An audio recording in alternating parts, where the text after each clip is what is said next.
So a couple comments coming in about both lines of scrimmage. James says, line's a big concern. When Wanya Morris gets back, they can kick Guyton inside to left guard, and they'll have a solid starting five. But yeah, last week the line struggled.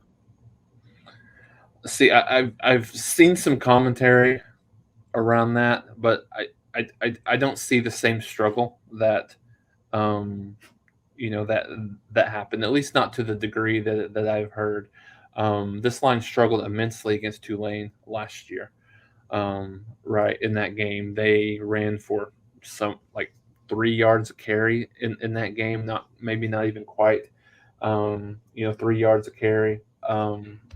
38 carries, 259 yards, 6.8 yards per carry on Saturday. So from a run blocking perspective, I had no concerns. I think not Wanya Morris, but Tyler Guyton got the start. I thought he played well.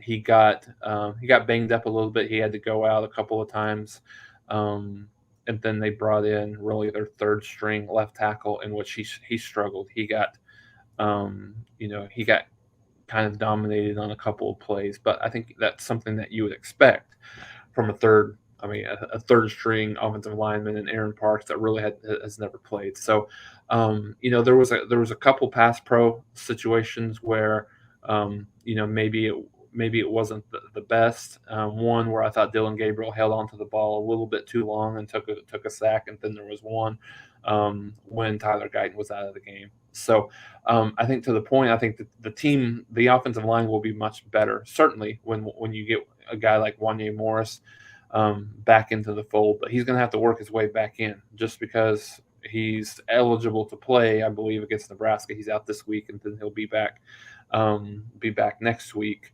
I'm sorry, be back the following week. I think he will still have to work his way back through the depth chart. It's not like he'll just immediately get his starting spot back. So, yeah, I think it'll be intriguing to see how that continues to move forward.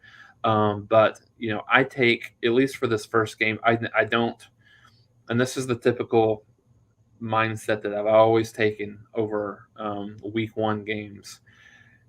I don't overreact, good or bad, one way or the other. Yes, Tulane was horrible last year, but it was just one game, and but it ended up being more of a trend. Sometimes trends aren't trends can be broken after just one game, and then you see a lot of improvement. The most improvement that you see through a team typically is from game one to game two. So it's not anything that I'm really concerned about right now. If it becomes a theme, certainly that's something that can be concerning. But one game, I don't really feel like that they struggle too bad, except for maybe a couple of pass pro plays.